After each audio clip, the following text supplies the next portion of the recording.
À vous.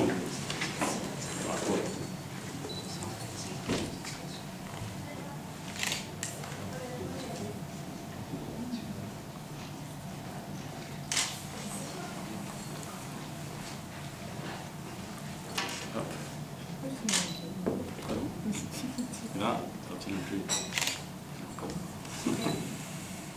Monsieur le ministre, merci beaucoup. Vous savez qu'en plus, au Havre, vous êtes dans une ville qui a un passé avec la Belgique. Ça, j'ignore. Oh, mon Dieu. Racontez-moi. Je vais être heureux de vous expliquer un peu de l'histoire de la Belgique. D'ailleurs, je vais vous expliquer un peu de l'histoire de la Belgique en vous mettant la médaille de la vie. Je commence par vous, monsieur le ministre. Alors, ça, c'est la médaille de la vie. Sur cette médaille, vous voyez l'emblème de la ville.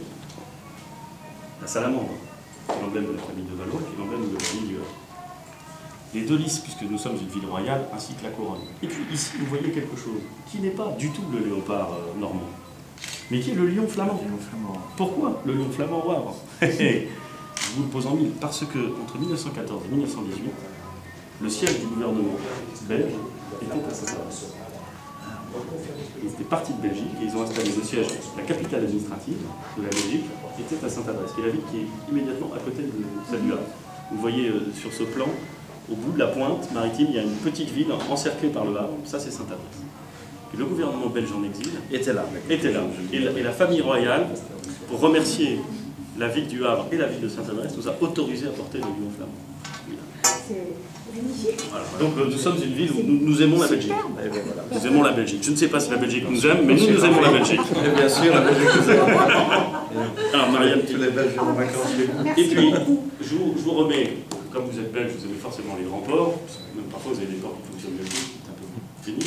Mais un livre superbe sur une exposition de Signac qui a, sur une commande, peint l'ensemble des ports de France. Et on a fait une exposition magnifique qui vient d'ouvrir à Roubaix d'ailleurs, on a commencé ici, on est toujours en Provence, où il y a toutes les reproductions de Signac. Et puis pour Madame le ministre, alors comme ça a l'air d'un foulard. Je me dis, qu'est-ce que c'est que un foulard? Mais bien sûr, on dit ça a l'air d'un foulard, mais qu'est-ce que c'est que ce sexisme? Mais non, pas du tout. C'est un foulard très particulier parce que c'est un foulard inspiré directement par Perret, qui est l'architecte qui a reconstruit la ville. Et si tu le regardes maintenant, tu verras que il a été fait par un architecte en fait, qui a repris la trame de la ville Perret. Alors, je ne sais pas si c'est super, mais en tout cas c'est vrai, ça c'est sûr. Voilà. Tu vois, ça c'est Saint-Joseph, ça c'est l'hôtel de ville. Enfin, très bien.